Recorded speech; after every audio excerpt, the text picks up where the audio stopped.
The demon that claimed to be an ancient king. This story is about a possession case where the entity refused every name offered to it and instead identified itself as a ruler erased from history, demanding recognition rather than expulsion. The priests asked its name. It corrected them. It began with protocol.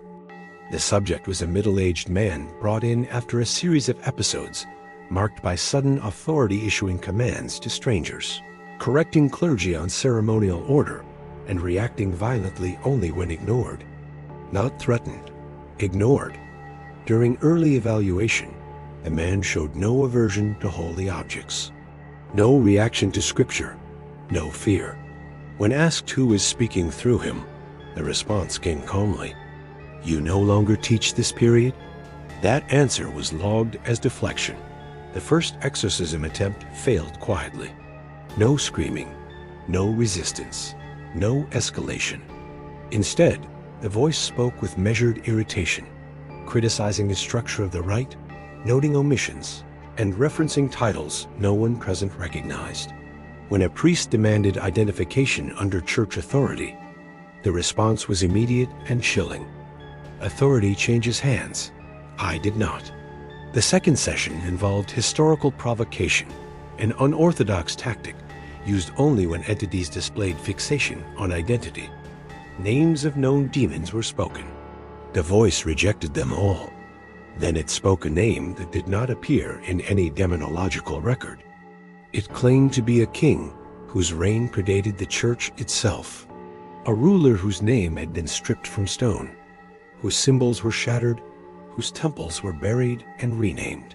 It did not claim divinity. It claimed displacement.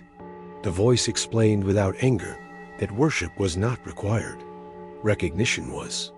That it had not been cast out, destroyed, or defeated. It had been outlived. As the session continued, the man's posture changed. He no longer reacted to priests as adversaries, but as attendants who failed to follow custom. When interrupted, he grew visibly agitated, not enraged, but offended. At one point, he leaned forward and said, "You call it possession because you forgot how conquest works." That sentence ended the ritual, not to authorize stronger rites, but to halt all further engagement. The concern was not theological error. It was historical consistency. Independent experts confirmed fragments of the names spoken during the session appeared partially in broken inscriptions from multiple regions, none complete, none translated the same way. The implication was unspoken. This was not a demon masquerading as royalty. It was something that remembered being obeyed. The subject was removed from public contact. No further exorcisms were attempted. The case was sealed under a classification reserved for encounters involving pre-doctrinal entities. The final internal note does not mention salvation, expulsion, or deliverance. It states only, "This presence does not seek entry. It seeks restoration. But those who have spoken to him since say the same thing." Stories like this don't affect everyone the same way. Some people feel nothing. Others feel like they shouldn't ignore what they just heard. If you're drawn to Catholic mysteries, paranormal books, holy items, or old religious craft things tied to protection, faith, and the unknown, I keep all of that gathered in my Amazon store. Supporting the channel that way helps these stories keep coming. So tell me, do you think cases like this are buried to protect us or to warn us? The spirit that knew the Pope's birth name. This story is about a possession case halted at the highest level of the church. After the entity revealed knowledge, it should not have had knowledge never spoken, never written, and never publicly recorded. They didn't panic when it mocked the ritual. They didn't stop when it ignored the prayers. They stopped when it spoke a name no one in the room knew. The possession occurred far from Rome, in a quiet residence used for clerical retreats. The subject was an elderly man brought in after repeated episodes of whispering during Mass, always at the same moment, always under his breath. No one could make out the words. During evaluation, the man appeared lucid, cooperative, mildly confused by why he was there. He denied hearing voices and expressed embarrassment at the attention. The first sign of danger came when a priest asked him to repeat a prayer. The man paused, frowned slightly, and said, "That one doesn't answer to you anymore." The session was escalated. A controlled rite was approved, not to expel, but to identify. The room was secured. Documentation began. Observers were instructed to remain silent. When the opening invocation was spoken, the man's expression changed, not violently, but deliberately. He adjusted his posture, folded his hands, and waited. Minutes passed.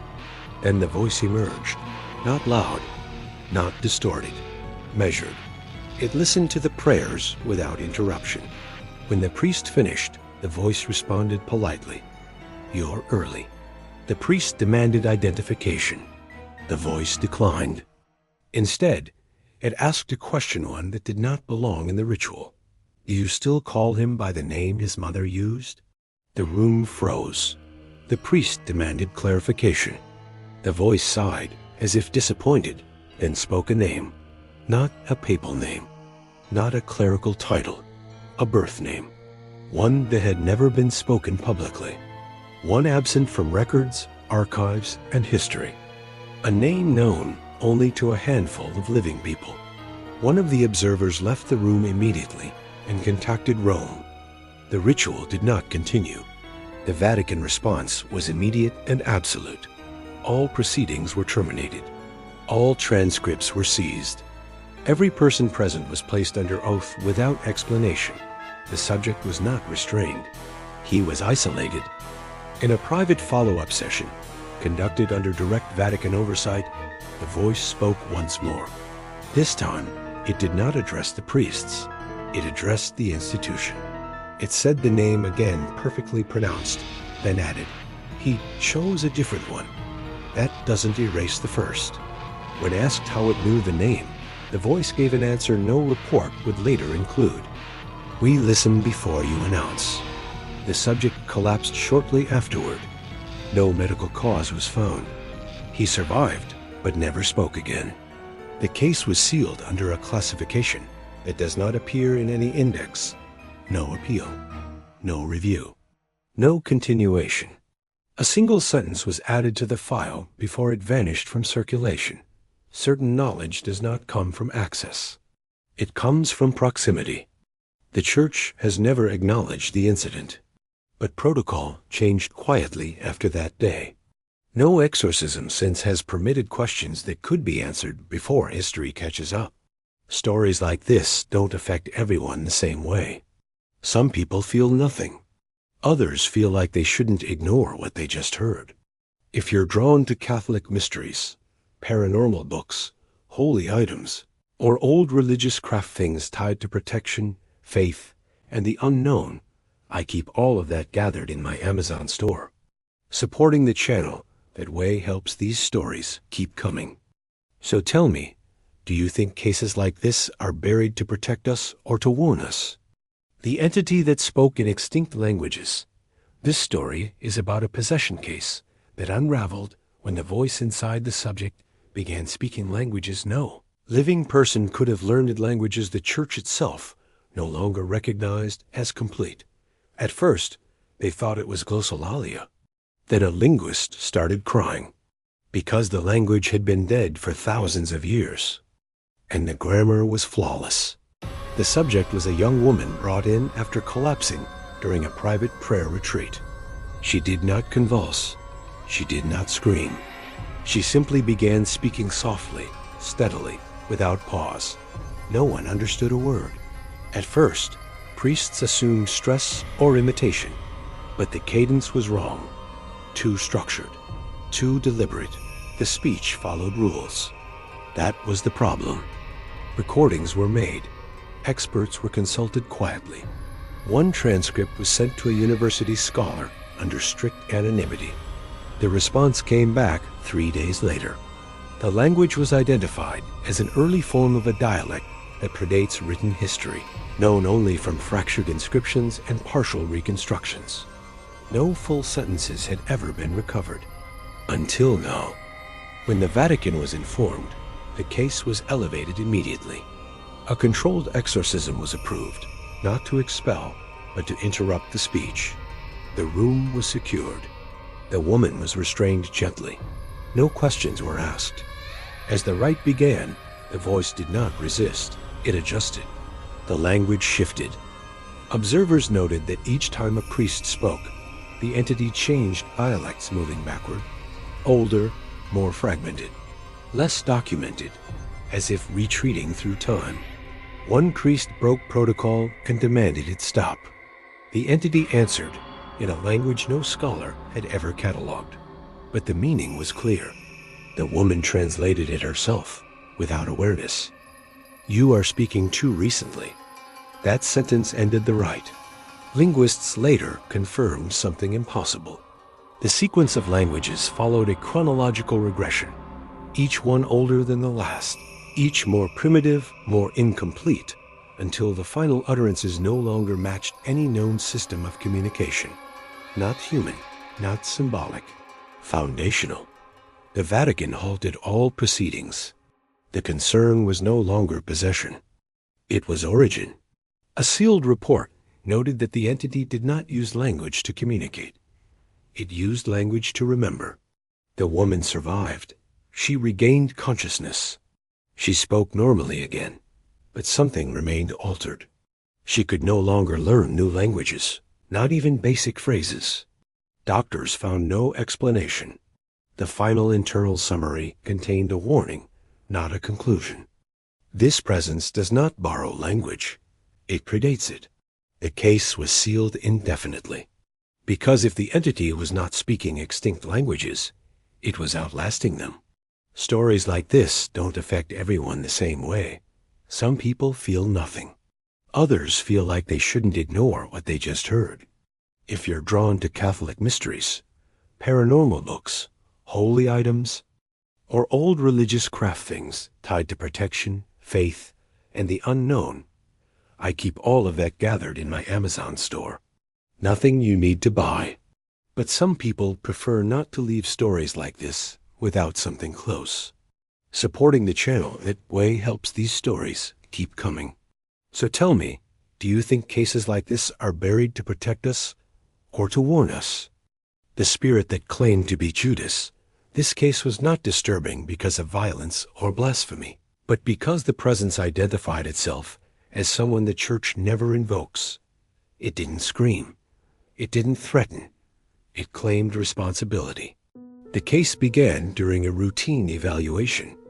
A middle-aged man, admitted after weeks of isolation, reported hearing a voice during prayer one that did not interrupt, but responded, calmly, directly.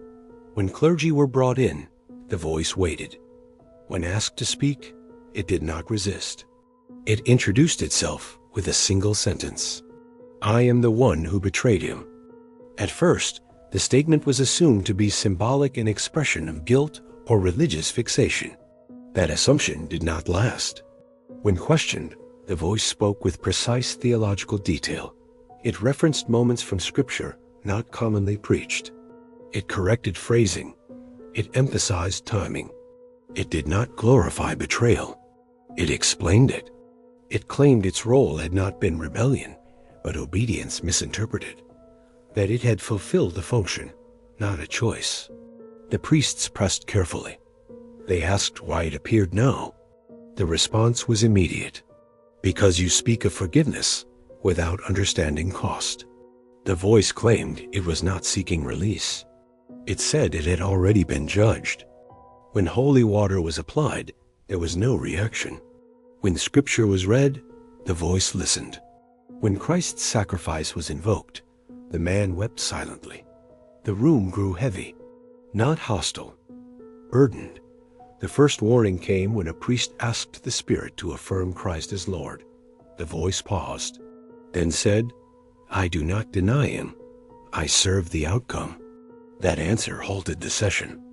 A senior cleric ordered a formal challenge commanding the presence to submit to divine authority. The voice responded calmly, "You ask me to kneel to what I never rejected." The temperature in the room dropped. The man's posture stiffened, not in pain, but resolve. When pressed to renounce its identity, the voice refused.